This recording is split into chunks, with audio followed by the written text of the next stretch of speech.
અમારા ક્ષત્રિય સમાજના આટલા બધા વિરોધ સામે પણ ભાજપ સરકારે રૂપાલાને છાવરીને જે ટિકિટ આલી છે એનો તો અમને સખત વિરોધ છે જ, એનો તો વિરોધ ઉગ્ર છે. અને આ વિરોધ ઇલેક્શન પૂરતો નહીં, ઇલેક્શન પછી પણ જ્યાં સુધી અમને ન્યાય નહીં મળે ત્યાં સુધી આ વિરોધ અમારો જારી જ રહેશે.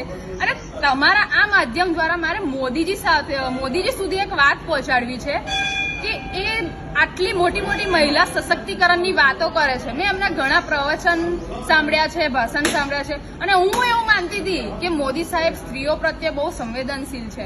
કારણ કે એમના ભાષણમાં પ્રવચનમાં મેં જોયું છે કે જ્યારે મહિલાઓની દુઃખની વાત આવે છે ને ત્યારે ભાવુક થઈ જાય છે, એમની આંખોમાંથી આંસુ પણ મેં જોયા છે. તો જ્યારે અમારા આખા સમાજની મહિલાઓની આખી અસ્મિતાની વાત છે, એમની ઇજ્જત પર સવાલ આવ્યો છે, ત્યારે મોદી સાહેબ કઈ છે એ કેમ કોઈ પ્રતિક્રિયા આપતા નથી? આ તો એવું થયું કે મુંહ મેં રામ અને બગલ મેં છુરી. અને મારે કેવું છે, આ એક ઘમંડી સરકાર છે, જે ભાજપ સરકાર છે, ઘમંડી સરકાર છે. એને ક્ષત્રિયની જરૂર નથી એવું લાગી જ રહ્યું છે. અને એ લોકો એવું અમને બતાડે છે કે અમારે ક્ષત્રિયની જરૂર નથી. કેમ? તો એ લોકો એમ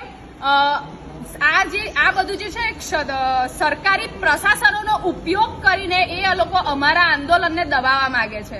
પણ ભાઈ, અમે તો ક્ષત્રિય છે ને, અમારો ધર્મ જ છે લડવું. એમ અમે ચાહે રણ મેદાનમાં લડતા હોઈએ કે ઉપવાસ પર બેસીને લડતા હોઈએ, અમારા શસ્ત્ર બદલાયા છે, અમારું લોહી બદલાયું નથી.